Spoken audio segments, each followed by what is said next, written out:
لاکھوں کروڑوں درود پاک نبی اکرم صلی اللہ علیہ وآلہ وسلم پر، ان کی آل مبارکہ پر۔ السلام علیکم۔ تھنک ود اس میں خوش آمدید۔ میں منیب افتخار کالوں۔ آج ہم بات کرنے جا رہے ہیں سانحہ یونان۔ آپ سب کو معلوم ہوگا کہ سانحہ یونان کیا ہے، یعنی کہ ایک کشتی جس میں نوجوان روزگار کی تلاش لیے پاکستان سے بھی اور ایشیا سے بھی ٹریول کر رہے تھے یونان کی طرف، اور وہ کشتی کو راستے میں حادثہ پیش آ گیا اور وہ کشتی پانی کی نظر ہو گئی، جس میں تقریباً 750 کے لگ بھگ لوگ سوار تھے، اور ان میں سے 400 کے لگ بھگ پاکستانی تھے۔ ان میں سے جو ابھی تک کی انٹرنیشنل میڈیا کی اطلاعات کے مطابق 300 لوگ اس دنیا جہاں سے کوچ کر چکے ہیں، یعنی کہ 300، وہ صرف 300 لوگ ہی نہیں تھے، وہ 300 گھرانے تھے جن کے چراغ بجھ گئے۔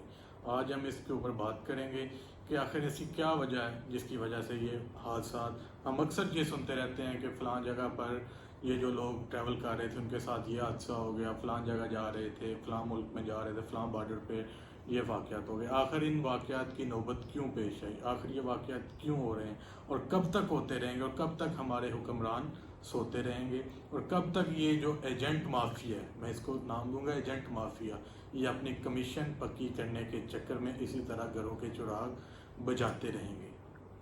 اور یہ دیکھیں نا، اس سارے سینیریو میں ہم آپ کے ساتھ بات کرنے جا رہے ہیں، اور دیکھیں ابھی تک کے جو فگرز آئے ہیں ہمارے فارن آفس کے، 2.5 ارب، یعنی کہ 9 اپریل 2022 میں جب سے یہ حکومت آئی ہے، اور ابھی تک جو فارن آفس کے صرف دورے ہیں، یعنی کہ فارن منسٹر اور اسٹیٹ فارن منسٹر، یعنی کہ بلاول بھٹو زرداری صاحب اور ہینا ربانی خر صاحبہ، ان کے دوروں کے جو اعداد و شمار آئے ہیں، یعنی کہ 2.5 ارب کے وہ ابھی تک صرف دورے کر چکے ہیں، اور ابھی جو پرائم منسٹر ہیں ان کے دورے اس میں سے الگ ہیں۔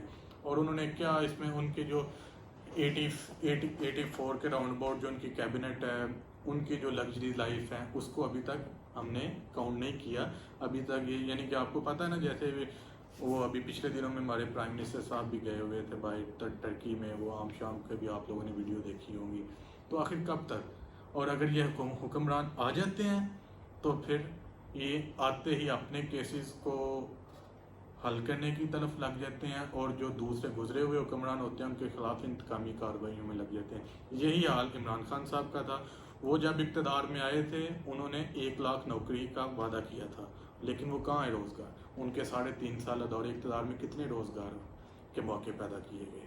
میرا نہیں خیال وہ اگر انہوں نے ایک بھی روزگار کا موقع پیدا کیا ہے تو اس کی تفصیلات دینا۔ اور وہ بھی انہوں نے بھی 3.5 سالہ دور اقتدار میں صرف انتقامی کارروائیوں کے علاوہ انہوں نے نیب کو اپنے گھر یعنی کہ اپنی پارٹی ہی بنایا ہوا تھا، انہوں نے انتقامی کارروائیاں کی ہیں۔ لیکن ان نوجوانوں کا کون سوچے گا؟ یہ جو 350 ابھی دیکھیں نا، یہ 350 اور پتہ نہیں اس طرح کے کتنے۔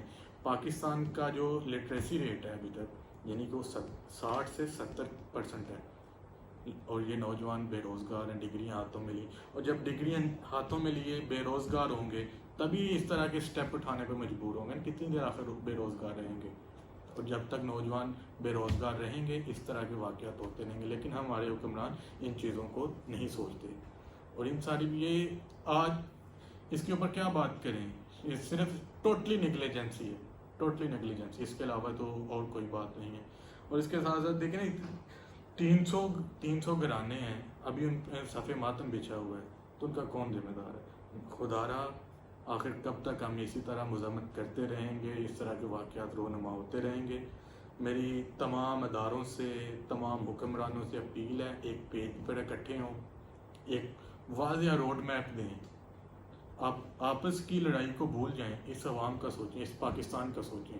IMF ہمیں قرض نہیں دے رہا، ہم کب تک IMF کی طرف دیکھتے رہیں گے؟ کب تک اپنے اس ملک کو آزاد ہوئے لگ بھگ 75 سال ہو چکے ہیں، اور ابھی تک بھی ہم IMF کی طرف دیکھ رہے ہیں۔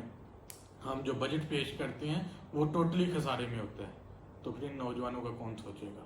یہ پھر باہر کے ملکوں میں ہی جائیں گے، جن کے پاس پیسہ ہوگا وہ پراپر چینل کے تھرو چلے جائیں گے، جو بیچارے غریب ہوں گے وہ پھر اسی طرح کبھی کشتیوں میں تو کبھی بارڈر کراس کرتے میں اسی طرح پھر سانحات ہوتے رہیں گے، اور ہم بیٹھ کے مذمت کرتے رہیں گے۔